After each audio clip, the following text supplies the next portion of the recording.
Kayla Collins. I'm 21, and I've been followed by Mount Sinai Kravis, the hematology department specifically, for pretty much all 21 years of my life, for sickle cell anemia.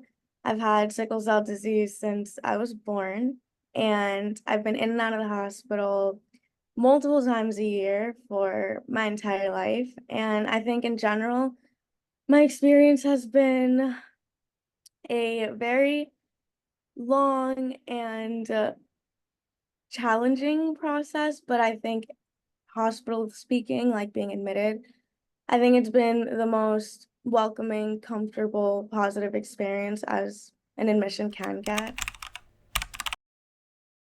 As you're growing up in the hospital and like becoming, a teenager, but then adding on that layer of like becoming a teenager in the hospital with a chronic illness, I think what went really well for me was my team, like, enabling me and, like, helping me find my voice within all of that. Like, they would lead by example in the beginning, I think, when I was a little bit younger, when we would be, like, in the room with the doctors and they would kinda, like, ask more of, like, a leading question for me to, like, give me the room to step in.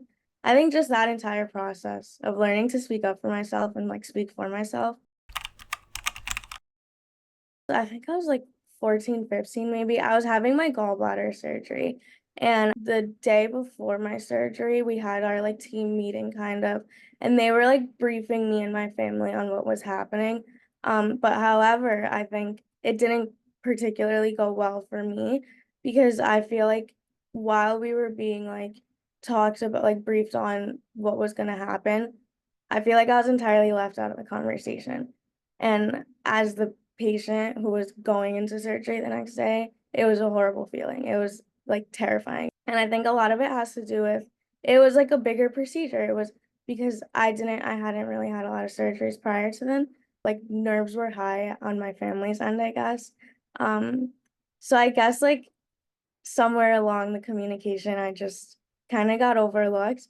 I think overall, what just didn't go well was the fact that, like, it was, like, as if I kinda didn't matter despite the fact that I was the patient. I felt like everybody was trying to inform and, like, relax everybody but me.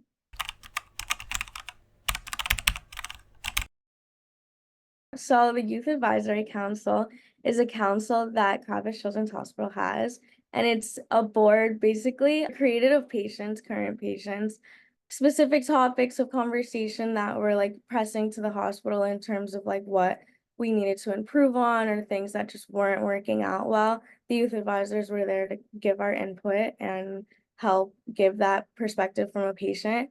I think honestly, the Youth Advisory Council to me was like my voice, genuinely speaking. It was definitely like a way for me to like speak my mind and kind of like help fellow patients. And yeah,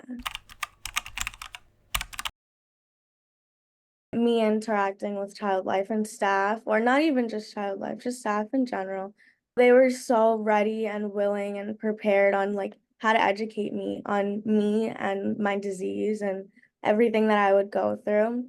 I think their readiness to just like water it down in best ways that I understood it and try to make my experience as digestible as possible. It makes everything just that much easier when you have a whole team around you that is so ready to like just be your teacher and kind of be the person that kind of guides you despite them not necessarily being in your exact shoes.